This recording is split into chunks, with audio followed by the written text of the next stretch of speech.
Shalom semua, apa kabar? Saya doakan anda semua yang mendengar firman bersama kami sentiasa sihat dan damai sejahtera. Hari ini, 18 Disember dan Pastor Chris berkongsikan firman yang begitu penting mengenai peranan kita sebagai orang Kristian di dunia ini. Ingin tahu dengan lebih lanjut? Jom kita sama-sama dengarkan. Tajuk perkongsian firman kita pada hari ini adalah kita ialah imam-imam diraja. Kita ialah imam-imam diraja. Haleluya. Ayat Injil pembukaan kami dipetik dari Wahyu 1 ayat 6 yang berkata, dan yang telah menjadikan kita raja-raja dan imam-imam bagi Allah Bapanya. Bagi dialah kemuliaan dan kekuasaan untuk selama-lamanya. Amin. Ungkapan raja-raja dan imam-imam dalam ayat Injil di atas juga diterjemahkan sebagai sebuah kerajaan para imam dalam terjemahan yang lain. Namun, kedua-dua terjemahan itu tidak berapa tepat. Para pembaca akan menyangka bahawa kerajaan para imam itu merujuk kepada sebuah kerajaan di mana terdapat imam-imam. Namun, terjemahan yang betul dalam bahasa Yunani adalah imam diraja. Puji Tuhan. Dia telah menjadikan kita imam diraja yang menggenapi sebuah nubuatan. Haleluya. Dalam Keluaran 19 ayat 5 hingga 6, Allah berfirman kepada orang Israel, dan sekarang, jika kamu sungguh-sungguh mentaati suaraku dan berpegang pada perjanjianku, maka kamu akan menjadi harta kesayanganku dari antara segala bangsa, sebab seluruh bumi ini milikku, dan kamu akan menjadi bagiku kerajaan imam dan bangsa yang kudus. Inilah firman yang harus engkau katakan kepada orang Israel. Puji Tuhan. Perkataan kerajaan adalah perkataan diraja. Amin. Jadi, apabila Allah berbicara kepada orang Israel, aku akan menjadikan kamu sebuah kerajaan imam, maksudnya adalah kamu akan menjadi imam diraja. Haleluya.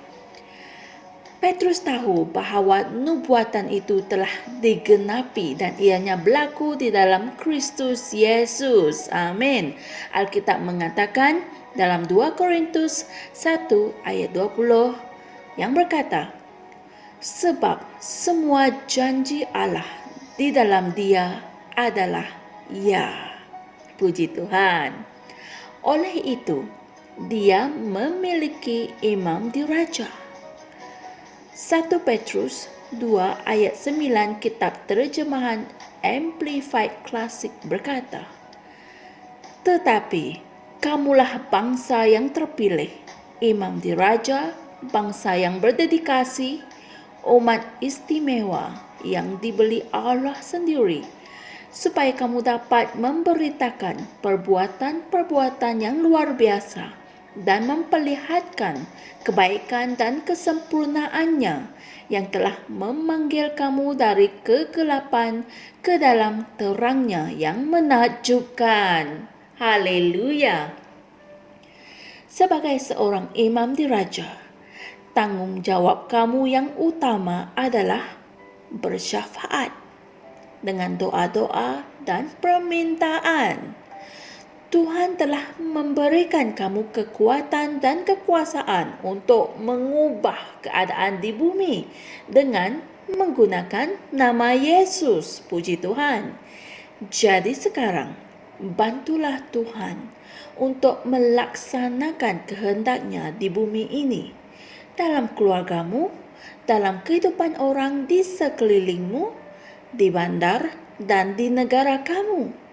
Belajarlah untuk memperkuatkan pengaruh kuasa Tuhan terhadap mereka sehingga kamu memperoleh kemenangan di dalam rohmu. Haleluya. Saudara-saudari sekalian, mari kita sama-sama berdoa. Terima kasih ya Tuhan atas kehadiran Roh Kudus dalam hidupku yang menolong aku untuk memenuhi pelayanan bersyafaat sebagai seorang imam diraja dan mendedahkan kepada aku kehendak dan tujuanmu bagi keluargaku, rakan-rakanku, kota, negara dan duniaku, serta untuk membantu engkau melaksanakannya sehingga ia tercapai. Aku berdoa agar firman-Mu berkuasa di dalam kehidupan manusia untuk peningkatan aktiviti-aktiviti kebenaran dan untuk kehadiran-Mu memelihara hati mereka di mana-mana sahaja. Dalam nama Yesus. Amin.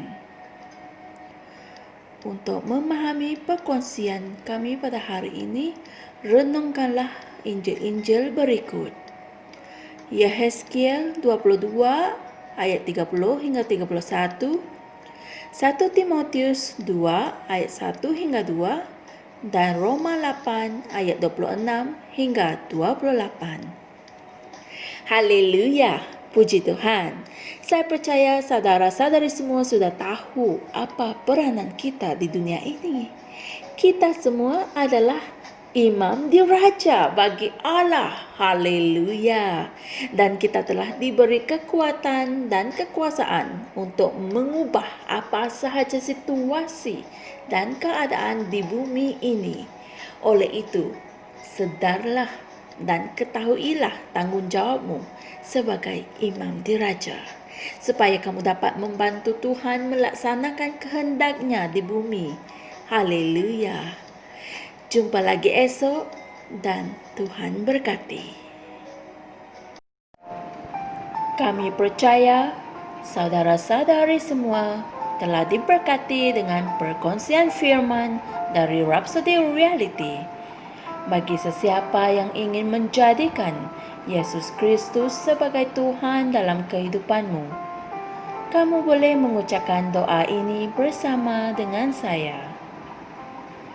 Ya Tuhan Allah, aku mempercayai Yesus Kristus, Anak Allah yang hidup dengan sepenuh hatiku. Aku percaya Dia telah mati untukku, dan Allah telah membangkitkan Dia dari kematian. Aku percaya Dia hidup hari ini. Aku mengaku dengan mulutku bahwa Yesus Kristus adalah Tuhan dalam hidupku mulai dari hari ini.